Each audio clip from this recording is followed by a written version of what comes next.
Farmers in the Gouws and Hardap regions are scrambling to save the savable as the wave of the latest locust invasion in the south is reaching catastrophic proportions. Speaking to us on the extent of the damage that has been caused so far is the president of the Namibia Agricultural Union, that's Piet. Good afternoon, Mr. Gouws. Good afternoon. Can you explain to us the damage that has been caused so far, the extent of the damage to the farming community in the Gouws and Hardap regions? Yes, it's very difficult to say exactly what the damage is and what the extent is. It is estimated that approximately 1.2 million hectares are infested in the Gouws region only, and it's being infested more and more on a daily basis. We, the management of the NAU, have been in the south the past week.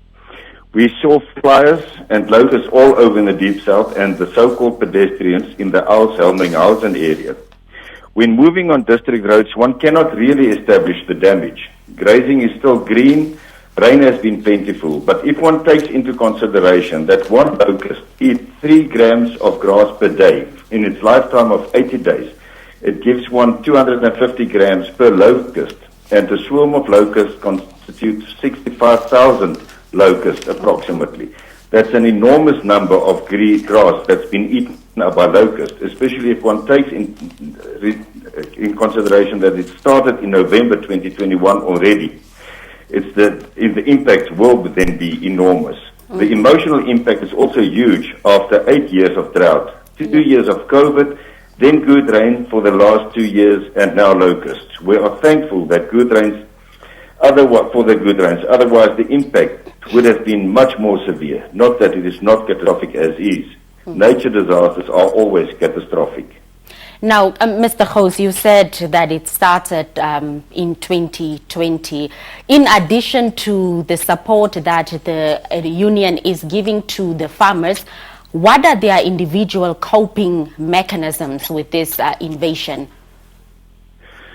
Okay, the individual actions are the Farmers Association or the Namibian Agricultural Union are organizing. Farmers are in farmers associations, they are buying insecticides, they are spraying in their teams, but there are a lot of people not available. The people, you must remember, that started in November 2021 already. Farmers are tired and they are stressed. They must spray during night times and farm during daytimes, and it's not very easy, especially if it carries on as now for the last 5 months.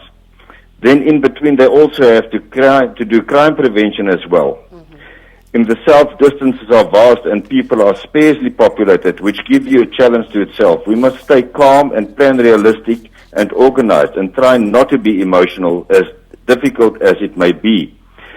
But there are vast areas that are not covered, and that makes it very difficult, and pesticides are not readily available. Now, the farmers, Mr. Gouws, are also complaining that government and especially the Agriculture Ministry is not coming to their aid. They said that there is not enough pesticide, or these are some of the responses that they are getting, as they told us earlier. Even yesterday when we interviewed the Gouws regional governor, she did say that there is a need for an intensified action from all the stakeholders. What do you make of all these claims by the farmers themselves towards the government? Yeah, government interference differs from region to region, it seems. Not all officials are available, and their hands are also tied if pesticides are not available. Extension officers count to more than 1,000, but they are in their offices. Unfortunately, there seems to be a lack of timely planning and action from ministerial side. But the outbreak of locusts are not limited to the Namibia only. The Republic of South Africa and Botswana are also infested, and this makes it actually a SADC problem, which asks for intergovernmental action. But it differs from positive in one region and one office to the negative from the other. So there needs to be better cooperation from governmental side and interference from the Ministerial of Agriculture. Right then. Well, thank you so much for that update, Mr. Gouws. And that was It's a big pleasure. That was the president of the Namibia Agricultural Union, Piet, giving an update on the locust invasion that's currently in the southern regions.